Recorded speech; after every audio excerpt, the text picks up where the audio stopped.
அவமானப்பட்டு போக மாட்டேன்னு சொல்லி ஆண்டவர் சொல்லவில்லை. நீ என்னை தேடும் போது, ஆண்டவரை நீங்கள் விசுவாசிக்கின்ற போது, ஆண்டவர் நான் சொல்றேன்னா உங்களை ஆண்டவர் உயர்த்த விரும்புகின்றார். நீ உங்களுடைய பலத்தினாலவோ உங்களுடைய பணத்தின் காரியங்கள் மூலமாக உங்களுடைய ஞானத்தின் மூலமாக ஒரு காரியங்களை நீங்க செய்யும் போது அது தோல்வியை உங்களை கொண்டு போய் விடுகிறது. உங்களுக்கு தோல்வியை உங்களுக்கு பரிசாக அது கொடுக்கின்றது. உங்களுக்கு தோல்வியை அது ஒரு முடிவாக உங்களுக்கு கொடுக்கின்றது. ஆனால் ஆண்டவரை விசுவாசிக்கிறவர்களுக்கோ ஆண்டவர் தேவ பலத்தை நம்மளுக்கு கொடுக்கின்றார். ஆண்டவர் உங்களுக்கு ரட்சிப்பை கொடுக்கின்றார். ஆண்டவர் உங்களை உயர்த்த முடிய விரும்புகின்றார். அவமானத்துக்கு பதிலாக சிங்காரத்தை உங்களுக்கு கொடுக்கின்றார். சேமுக்கு பதிலாக மகிமையை உங்களுக்கு பாராட்டுகின்றார். நினைத்து கூட பார்க்காத விதத்துல நம்மளை நடத்த வேணும் அப்படின்னு சொன்னால் ஆண்டவர் சில நேரங்களில் நம்ம யோசிப்புக்கு மேல்பட்டதாக ஆண்டவர் செயல்படணும் அப்படின்னு சொன்னால் ஆண்டவர் சில நேரத்துல நீங்க என்ன பண்ணணும்? தேவ பயத்துக்குள்ளாக இருக்க வேண்டும். மலை வந்து கொண்டிருக்கிறது. மலை வரும்போது போகணும்னா நம்மளுக்கு என்ன வேணுங்க? அம்ப்ரெல்லா நம்மளுக்கு வேணும், கொடை நம்மளுக்கு வேணும். கொடை இல்லாம என்ன பண்ணணும்? நம்ம நனைந்து போய்விடும். மலையும் ஒன்றாக நாமளும் ஒன்றாக மாறிவிடுவோம். அதுவும் நனைந்து போயிருக்கிறது, நம்மளும் நனைந்து விடுவோம். ஆனா நடையாமல் ஒரு விஷயம் இருக்குதுன்னா தேவ பயம் நம்முடைய வாழ்க்கையில காணப்படல அப்படின்னு சொன்னால் மிக தாழ்மையாக சொல்லுகிறேன், நம்ம ஏதோ ஒரு முடிவுக்கு நேராக தள்ளி கொண்டிருக்கிறோம் சொல்லி அறியாமல் இராதீங்க. ரொம்ப முக்கியமான ஒரு விஷயத்துக்கு நேராக நம்ம போக போறோம். என்ன அப்படின்னு சொன்னால் நம்ம வாசிக்க வேண்டியதுவானா நம்ம பார்க்க முடியாது. மல்கியா புஸ்தகத்துல நம்ம என்ன பண்றோம்னாக்கா 3வது அதிகாரம் 14வது வசனத்துல நம்ம வாசிக்கின்ற போது நம் பாவமான வழிகளை நாம் நடக்க ஆரம்பிக்கின்றோம். தீமையான காரியங்களை நாம் செய்ய ஆரம்பிக்கின்றோம். நம்ம அதை வாசிக்கலாங்களா? மல்கியா 3வது அதிகாரம் 14வது வசனத்தை நம்ம வாசிக்கலாம். தேவனை சேவிப்பது விருதா, அவருடைய கட்டளைகளை கைக்கொள்கிறதுனாலும் சேனைகளின் கர்த்தருக்கு முன்பாக துக்கித்து நடக்கிறதினாலும் என்ன பிரயோஜனம்? படிங்க. இப்பொழுது அககாரிகளை பாக்கியவான்கள் என்கிறோம். நம்ம எல்லாரும் சேர்ந்து படிக்கலாங்களா? எல்லாரும் வேற வேறமா படிக்கிறீங்க. மீண்டும் எல்லாரும் நம்ம சேர்ந்து வாசிக்கலாங்களா? முதல்ல இருந்து வாசிக்கலாம். மல்கியா 3வது அதிகாரம் 14வது வசனத்தை நம்ம வாசிக்கலாம். அவருடைய கட்டளை கைக்கொள்கிறதினாலும் கர்த்தருக்கு முன்பாக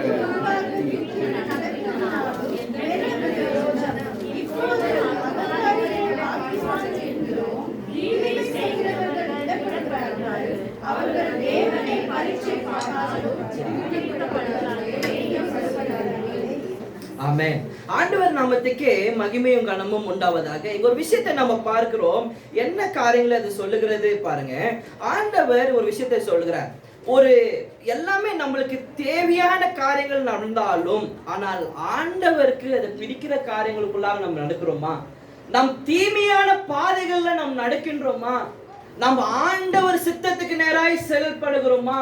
ஆண்டவர் சித்தத்துப்படி நாம் நடக்கின்றோமா? இல்லை என்று சொன்னால் நாம் தீமையான வாழ்க்கைக்கு நேராய் நடந்து கொண்டிருக்கிறோமா என்று சொல்லி நாம் கவனித்து பார்க்க வேண்டும். அப்படி என்னோட சேர்ந்து 2 பேதுரு 2வது அதிகாரம் 10வது வசனத்துக்கு நேராய் நம் வசனத்தை நாம் திருப்பலாம்.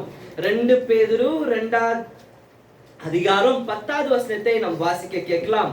இங்க பாருங்க, ஆண்டவர் ஒரு விஷயத்தை சொல்லுகிறார். பாவம் என்பது ஒரு மூடதன்மம் என்பது நம்மளுக்கு அறியாம ஒரு நேர்மையில் நடக்குவது கிடையாது. அது என்னன்னாக்கா நம்மளை ஒரு இச்சையில் அது கடந்து போகிறது. அது மட்டும் இல்லாமல் அதை நம்மளை சுத்தம் இல்லாத காரியங்களுக்கு நேராக இருக்கிறது. பாவம் நம்மளை சுத்தம் இல்லாத ஒரு காரியங்களாக, ஒரு ஜீவன்களாக, ஆண்டவருக்கு பிரியம் இல்லாதவர்களாக அது மாறிவிடுகிறதுன்னு சொல்லி கவனித்து நாம் பார்க்க போகிறோம். வாசிக்க கேட்கலாம்.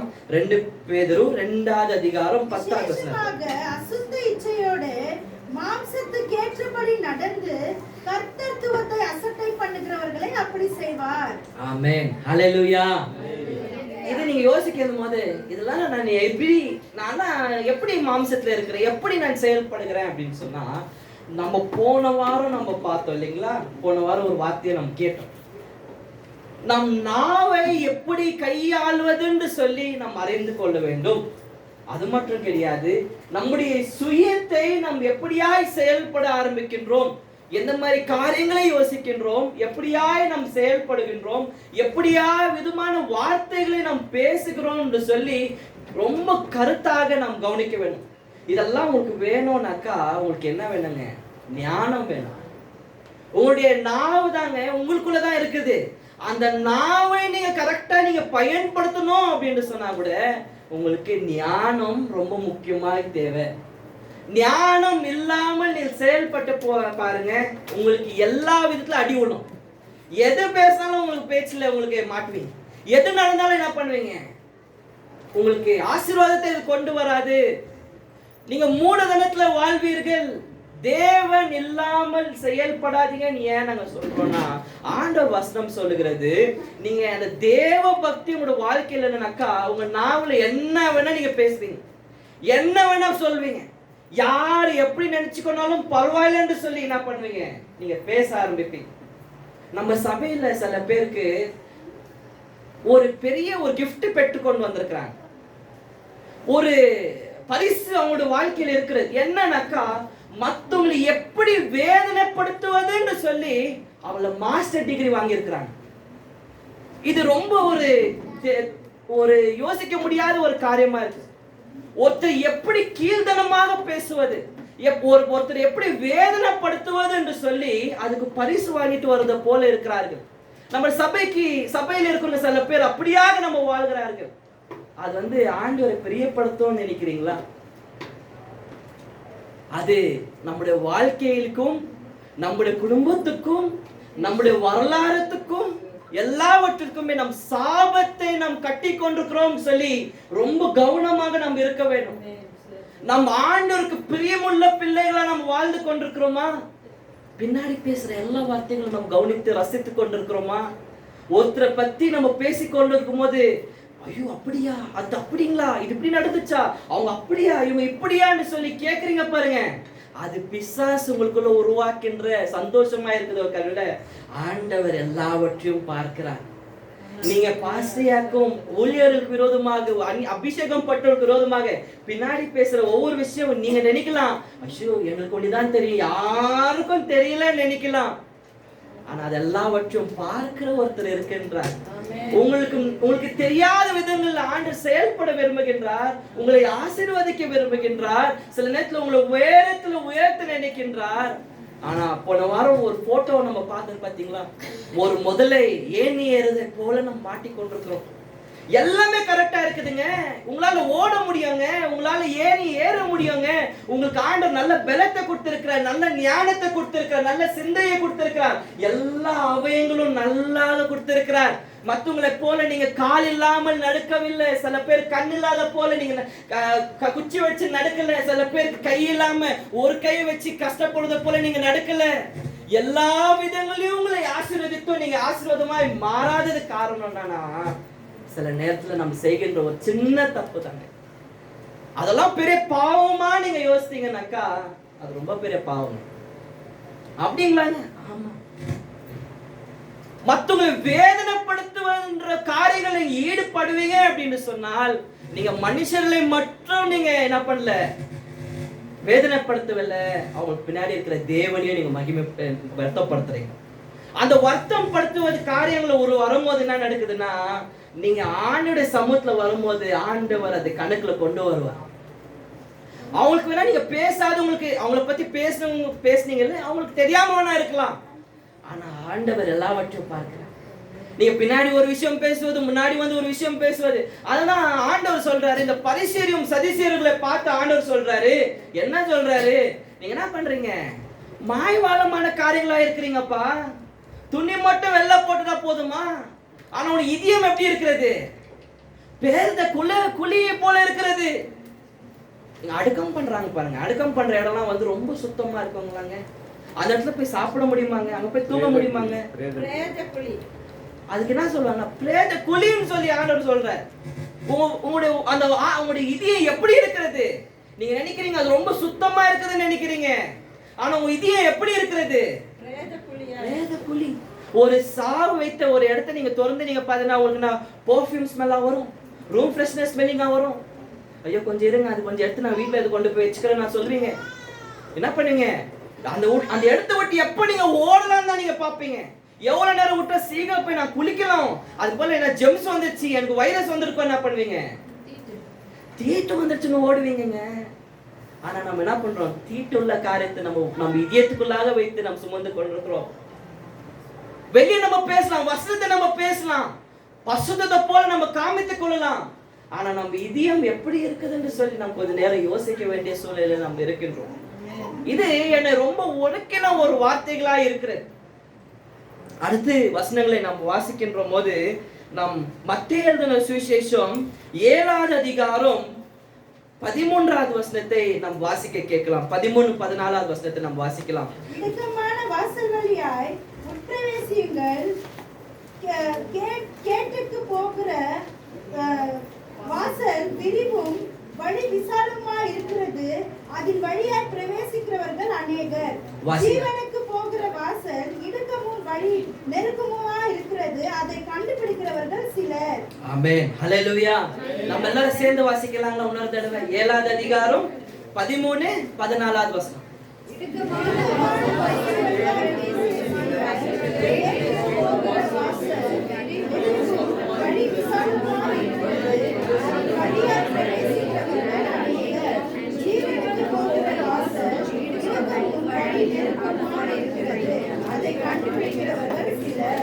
ஆமென், ஹல்லேலூயா. இதுக்கும் நொறுக்கும் வழி நல்லா இல்லாத வழியில போகுவது ஒரு சந்தோஷத்தை அது நம்மளுக்கு கொடுக்கப்படாது. நம்மளுக்கு இன்னொரு உதாரணத்தை நம்ம கொடுக்கணும் அப்படின்னு சொன்னால் கரெக்டான நேரத்துல நம்ம இருக்கணும். என்ன எப்படி இருக்கணும்னா, மழையின் காலத்துல நம்ம ரோட்ல வண்டி ஓட்டினா எப்படி இருக்கோங்க? ரொம்ப சந்தோஷமா இருக்கோங்களா? நாங்க நம்மளுக்கு அந்த ரோட்ல இருக்கிற அந்த ரோடெல்லாம் உடைஞ்சு போயிருக்கிற நிலைமையில அது எல்லாமே கீழே ரொம்ப மோசமா இருக்கும் போது அதை ஓட்டும் போது என்ன வருங்க? நம்மளுக்கு சந்தோஷமா இருக்கும்னு நினைக்கிறீங்களா? அது ஓட்டுறவங்களை விடுங்க, பின்னாடி உட்காந்து வரவங்களுக்கு எப்படி இருக்கோங்க? அது ஒரு சந்தோஷமா இருக்காது. அதுனா இருக்காது, இன்னா ரோடு போடுறாங்க, என்ன இப்படி உடைஞ்சு வருது, எப்படி இது மோசமான ஒரு ரோடு அப்படின்னு என்ன பண்ணுவாங்க? புலம்ப ஆரம்பிப்போம்ல. அத போலதான் நம்முடைய வாழ்க்கையிலும் என்ன சொல்றோம்னா, அந்த மாதிரி ஒரு வழிதான் என்ன பண்ணுதுன்னா நம்மளுக்கு பரலோகத்துக்கு நேராக அது நீட்டுகிறது. உங்களை தூசிக்கிறாங்களா? உங்களை அவமானப்படுத்துறார்களா? உங்களை கேவலமா நினைக்கிறார்களா? உங்களை ஒண்ணுத்துக்கும் பிரோஜனம் சொல்லி உங்களை நினைக்கிறார்களா? நன்றி உள்ளாருள்ளாக இல்லையா? நன்றிக்கு சன்னத்தை நம்ம பேசல, நன்றி கெட்டு நாயா இருக்கிறியான்றவங்கள அது போல நன்றி கெட்டு உள்ளாக காணப்படுறாங்களா? அவங்களுக்காக ஆண்டவருக்கு நன்றி செலுத்துங்க. ஆண்டவரே, இந்த போல இருக்கிற ஜனங்களுக்காக நன்றி, எனக்கு இவங்களுக்கு கொடுத்திருக்கிறீங்க, அவங்களுக்காக நன்றி. உங்களுக்கு எப்பொழுதும் ஒரு ஊசி போல உங்களை குத்தி கொண்டே இருக்கிறவங்களுக்காக நன்றி செலுத்துங்க. ஆண்டவர் அவங்களுக்காக, உங்களோட விரோதிகளுக்காக நேசிங்கன்னு ஏன் ஆண்டவர் சொல்றாருன்னா, அவங்களுக்காக ஆண்டவருக்கு நன்றி செலுத்துங்க. ஏன் தெரியுங்களாங்க? அதெல்லாம் இருக்கிறதுனால உண்டா நீங்க என்ன பண்ணுவீங்க? ஆண்டவரை தேடுவதாக நாம் மாறப்படுவோம், ஆண்டவருக்கு நேராக நம்ம வழி நடத்தப்படுவோம். அவங்க இருக்கிறதுக்காக என்ன பண்ணுங்க? ஆண்டவருக்கு நன்றி செலுத்துங்க. இங்க ஒரு மனுஷனை குறித்து நாம் பார்க்க போகிறோம். நேரம் முடிந்ததுனால நேரா அந்த மனுஷனை தான் பார்க்க போறோம். எவ்வளவு பேர் உற்சாகமா இருக்கு? இப்பதான் நம்ம ஆண்டோட வார்த்தைக்குள்ளாக வரோம்.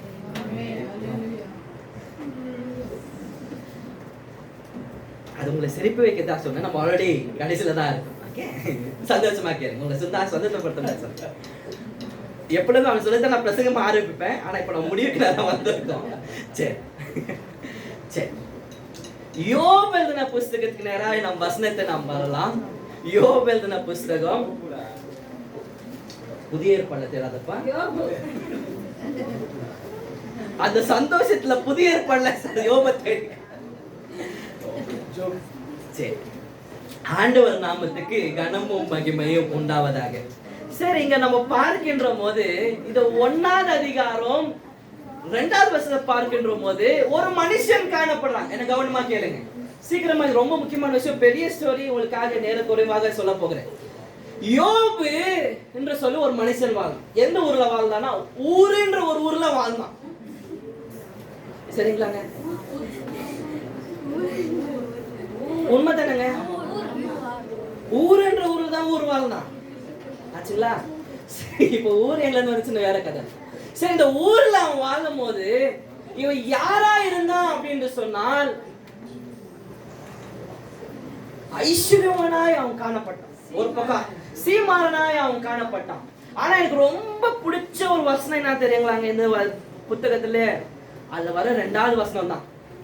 இங்க ஆண்டவர் அவருக்கு என்ன பண்றாரு, யோபை பார்த்து ஆண்டவர் என்ன பண்றாருன்னா ஒரு காரியத்தை சொல்றார், சாட்சி கொடுக்கிறார். இன்னொரு வார்த்தை சொல்லணும்னாக்கா ஆண்டவரே ஒருத்தருக்கு சாட்சி தராருன்னு சொன்னா நிறைய பேர் இல்ல, வேதாகமத்தில் இருந்த பேர்ல நிறைய பேர் இல்ல, கொஞ்சம் பேர் ஒண்ணுதான் இந்த மாதிரி இருக்கிறாங்க. ஆண்டவரே சாட்சி கொடுக்கிறவர்கள் நிறைய பேர் கிடையாது. அந்த சிறந்த ஜனங்கள்ல ஒரு முக்கியமான ஒரு மனுஷன் யாரு அப்படின்னு சொன்னால், அதுல ஒரு மனுஷன் யாரு அப்படின்னு சொன்னால் யோபை நம்ம பார்க்க முடியும். இந்த யோபுல என்னங்க ரொம்ப முக்கியமான விஷயம் அப்படின்னு சொன்னால், அந்த 2வது வசனத்தை நீங்க படிங்களேன். அவனுக்கு 7 குமாரரும் 3 குமாரத்திகளும் இருந்தார்கள். 2, 3, 4 வசனங்களை வாசிக்கலாம். அவனுக்கு 7 எல்லாரும் சேர்ந்து வாசிக்கலாங்களாங்க? எல்லாரும் திரும்ப யோபு 1வது அதிகாரம் 2 வசனத்தை வாசிக்கலாம். அவனுக்கு 7 குமாரரும் 3 குமாரத்திகளும் இருந்தார்கள். அவனுக்கு 7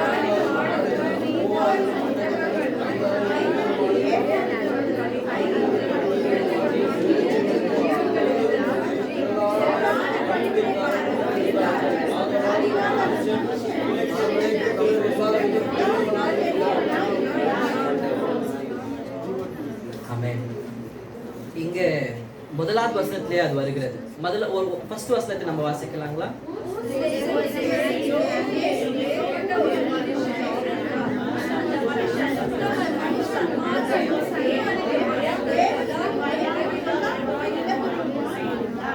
ஆமென். இந்த யோபை குறித்து பார்க்கும்போது ரொம்ப பெரிய ஸ்டோரி, அதனால சீக்கிரமா உங்களுக்கு சொல்ற காரியம் இது. நம்மள தியானிக்க பண்ற வசனம் கிடையாது. நம்மளுக்கு முக்கியமான தியானிக்க போறது 23வது அதிகாரம் இந்த வசனம் இந்த புத்தகத்துல. ஆனா அது ரொம்ப முக்கியமான விஷயத்த 2 முக்கியமான விஷயத்த நம்ம பார்க்க போறோம். முதலாவது விஷயம் என்னன்னாக்கா, எப்படி ஐஸ்வர்யமாய் மாறினான், எப்படி அவன் ஆசீர்வதிக்கப்பட்டான், எப்படி எவ்வளவுங்க இங்க பாருங்க, அவங்களுக்கு 7 ஆண் பிள்ளைகள் 3 பெண் பிள்ளைகள் இருந்தார்கள். 7000 ஆடுகள் அவங்களுக்கு காணப்பட்டது, 3000 ஒட்டகங்கள் இருந்தது, 500 ஏர் மாடுகள் இருந்தது, 500 கழுதைகள் இருந்தது. வீட்டுல இந்த வேலைக்காரர்கள் கணக்கே இல்லை. ஆமா தானேங்க? தெர்லான்ற போது எந்த கணக்கு எடுக்கிறது? நிறைய இருந்தது. அந்த காலத்துல அது எதுவும் முடியல. அப்பனா யோசிச்சு பாருங்க, ஒரு பெரிய கூட்டமே ஒரே ஒரு குடும்பத்துக்கு உதவி செய்ய முடியாத இருந்திருக்கான். ஒரே ஒரு குடும்பத்துக்கு உதவி செய்ய முடியாத எவ்வளவு பெரிய உதவி செய்ய ஆட்கள் இருந்தாங்க, திரளான ஜனங்களா இருந்தாங்க அப்படின்னு சொன்னாலுங்க. இந்த காலகட்டத்தில் பார்க்கின்ற போது ஒரு உதாரணமாக எடுப்போம் அப்படின்னா, அம்பானி அவங்களுடைய குடும்பத்தை நம்ம உதாரணத்துக்காக எடுக்க முடியும். அவங்களுக்கு இது சொல்லப்படிபடி எவ்வளவு ஆடுகள் போது சில கார்களை, அவங்களுக்கு இருக்கின்ற கம்பெனிஸ், அவங்களுக்கு இருக்கின்ற ஜனங்கள், பெரிய பெரிய அதிகாரிகளை அது குறிக்கிறது. அந்த மாதிரி சொல்லி நீங்க ஒரு உதாரணத்தை நீங்க பார்க்க முடியும். ஒட்டகங்கள் எடுக்கும் போது அவங்களுக்கு 3000 ஆட்டு ஒட்டகங்கள், அவங்களுக்கு 3000 காருக்கு மேல நிறைய இருக்கு. அவங்க ஆபீஸ்ல நீங்க கிடைக்கிறதுனா அதுக்கு மேலே இருக்கு. அந்த மாதிரி ஒவ்வொரு விஷயங்களும் அவங்க சொல்ல முடியும். இதெல்லாம் நான் பிரயாணத்துக்காக பயன்படுத்தும் காரியம். என்னன்னாக்கா, இந்த ஒரு விஷயத்தை கவனிங்க, இவங்க எப்படிங்க அந்த காலகட்டத்தில் ஒரு ஐஸ்வர்யனாய் காணப்பட்டான், எப்படிங்க ஒரு ஆசீர்வாதமாய் காணப்பட்டான்னா 1வது அதிகாரம் தான் சாட்சி. என்னங்க, அதுக்கு முன்னாடி வாங்க. தேவ பக்தி உள்ளவர்களாக, தேவ பயம் உள்ளவர்களாக யார் காணப்பட்டது? நீங்க தேவ பக்தி இல்லாமல் நீங்க காணப்படுவீங்கன்னு சொன்னா ஒன்னுக்கும் பிரயோஜனம் இல்லைங்க. நம்ம எப்படி இருக்கிறோமோ அப்படிதாங்க இருக்க போகிறோம். இன்னும் நமக்கு இன்னும் கீழே தாங்க போறோம். ஆனா தேவ பக்தி நம்முடைய வாழ்க்கையில காணப்படுவோம்னு சொன்னாக்கா அவர் என்னவா என்னாருங்க? அதுக்கப்புறம் வாசிங்க, அது நான் வசனம் என்ன சொல்லுது? நீதி உள்ளவர்களாய் அவர் காணப்பட்டார்கள். அது மட்டும் கிடையாது, அப்புறம் என்ன? உத்தமமும் சன்மார்க்கனும் இதெல்லாம் காணப்பட்டுங்க. அதெல்லாம் இது இருக்கிறதுனால என்ன ஒரு விஷயம் நடந்துச்சு? பொல்லாப்புக்கு விலகி இருக்கிறவனாய் அவன் காணப்பட்டான். உங்களுடைய பலத்தினால உங்களுடைய பாவத்தை நீங்க மேற்கொள்வேன்னு சொல்லி நினைக்காதீங்க. உங்களுடைய பலத்தினாலவோ, உங்களுக்கு இருக்கிற அதிகாரத்தின் மூலியமாக, உங்களுக்கு இருக்கிற காரியத்தின் மூலியமாக உங்களுடைய ரகசிய பாவங்களை நீங்க மேற்கொள்ள நினைக்காதீர்கள். அதான் உண்மையான விஷயம் இங்க சொல்ல வருது. தேவ பக்தி இருந்தா உங்களுக்கு என்ன வருது? ஐஸ்வர்யமும் இருக்கும், உங்களுக்கு சந்தோஷமும் இருக்கும், உங்களுக்கு தேவையான எல்லாவற்றையும் என்ன பண்றாரு? தேவன் கொடுக்குவார். நம்முடைய தேவன் நம்முடைய தேவைகளை சந்திப்பார். நம்முடைய தேவன் ஜெகோவா ஜைராவா இருக்கின்றார். நம்முடைய தேவன் எல்லாவற்றையும் கவனித்து பார்க்கின்றார். அதனாலதான் நம்முடைய தேவனுக்கு ஒரு விஷயம் நம்ம சொல்லுகிறோம். அதுதான் நம்ம ஒரு காரியத்தை பார்க்கின்ற போது, தேவன் அவர் பீர்லகாயா தேவனாய் இருக்கிறார், நம்மளை கண்காணிக்கின்ற தேவனாய் இருக்கின்றார். இந்த காலவெல்ல ஆராதனை சகோதரர் நடத்தி கொண்டிருக்கும் போது ஒரு வார்த்தையை சொல்லி அவர்கள் ஆராதித்தார். எவ்வளவு பேர் கவனித்தீங்க தெரியும்? ஏசாயா புஸ்தகம் 49வது அதிகாரம் 16வது வசனத்தை சொல்லும் போது, அவருடைய கரத்தினால் நாம் காத்து கொண்டிருக்கிறோம், நம்ம சுத்திலும் பட்டிருக்கிறோம். வேலை அடிக்கிறத போல என்னன்னா சவுறுகள் நிரம்பி நம்ம காணப்படுகிறோம் சொல்லி ஒரு வார்த்தையை சொன்னார்கள். அப்படி என்று சொன்னாலுங்க, நீங்க இருக்கிறீங்க தேவ கரத்துல, நீங்க இருக்கிறீங்க தேவ கரத்துல இருக்கிறதே ஒரு பாதுகாப்பு தான். ஆனா உங்களை சுத்தில என்ன இருக்கிறது? அதுதாங்க இது யோபுடைய பெரிய காரணமே. யோபு அவருடைய சொந்த காரியத்துல அவன் நின்றாருனாக்கா எப்பவே விழுந்து போயிருப்பாங்க, எப்பவே அவனுடைய காரியங்களை விழுந்து போயிருப்பாங்க. அவனுக்கு பணத்துக்கு குறைச்சலா இருந்ததா? எதுக்கு குறைச்சலா இருந்தது? ஒன்றதுக்கும் இல்ல. அவன் நினைச்ச என்ன வேணா சாதிக்க முடியும். ஆனா அவன் பயந்த ஒரு காரியம்னா தேவ பக்தி அவனோட வாழ்க்கையில காணப்படுறதுனால அவங்க பிரகாசிக்கின்ற வெளிச்சமாய் அவர் மாறினார்கள். இங்க அந்த வசனத்துல மீண்டுமா போகும்போது ரெண்டாவது விஷயத்தை நம்ம யோபு பத்தி சொல்ல போகிறேன். முதலாவது சாட்சி சொன்னேன், அவங்களோட ரகசியத்தை சொன்னேன். இங்க சீக்ரெட் ஒரு விஷயம் இருக்குது. 5வது வசனத்தை பாருங்க.